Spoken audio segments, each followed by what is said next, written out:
Robertson County Commission held their May meeting on May 21st, a meeting of a little over an hour in the juvenile courtroom. Began the evening with the invocation by Reverend Martin Winslow, and we had a presentation of the Ten Commandments and the Declaration of Independence and the Bill of Rights made to Sheriff Holt this evening that will be displayed in the jail. There were 4 rezoning resolutions, all 4 of those passed without opposition. There were a number of budget amendments that are normal as we move closer to June 30 and the end of the budget year. There was a slight adjustment in the Agricultural Extension Office in terms of retirement. The Election Commission had money that had been paid in by the state to conduct the state primary and other things that was brought into their budget. There was one for the schools, which is kind of an end-of-year wrap-up. There was one in the sheriff's office. There was one in the county mayor's office to hire a temporary worker while there is a person out on medical leave. And then a good part of the evening was spent talking about the infestation of black flies up on the Robertson-Logan County line.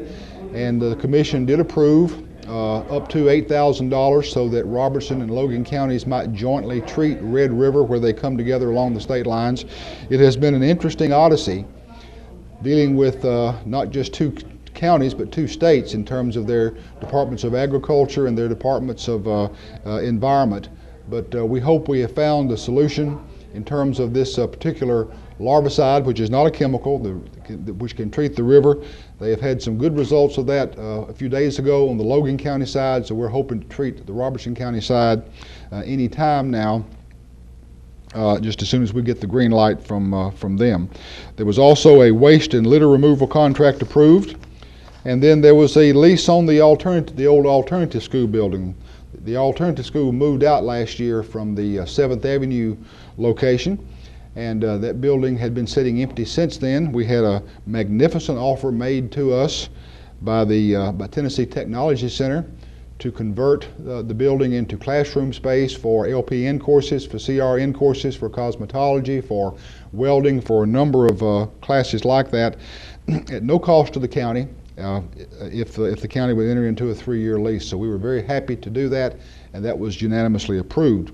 Also, we approved a resolution this evening called Realizing Robertson's Future. Mr. Bill Allen of Byrne Allen Associates has been in Robertson County since March talking about this program, and this program basically raises funds from governments and private businesses in order to spend those monies for economic development. We've seen amazing success of this program in Bradley County, also in Montgomery County, where a lot of these larger factories have been located, and a magnificent turnaround. So, as Bill Allen said tonight, Robertson County is finally in the game now in terms of being able to raise money that we can use toward economic development. They set a goal of $1.275 million. Almost $800,000 of that has been raised to date, and so we hope to wrap that amount up fairly soon and move on to that. So hopefully there'll be many other good things to report about realizing Robertson's future. I also took a few moments to talk about the events that are coming up on Memorial Day, and there may be others that I'm not aware of, but I do know there will be a memorial service at Greenbrier City Hall at 9 a.m. on Monday, May 28th. There'll be 2 services going on at 10 o'clock. There's traditionally a service at Memorial Gardens in Springfield, and that will be carried out this year. There's also a very special service that I have been asked to participate in, and that's a service for a serviceman named William Binkley Johnson, who was shot down over Korea in 1952. His body was never discovered, his remains never returned to his family, and his family has decided that they would put up a marker for him at Elmwood Cemetery. So very special honor for me to represent Robertson County that day. Mr. Johnson was a 1944 graduate of Springfield High School, went off to serve his country and tragically lost his life in the Korean War. So we'll be honoring him on Memorial Day.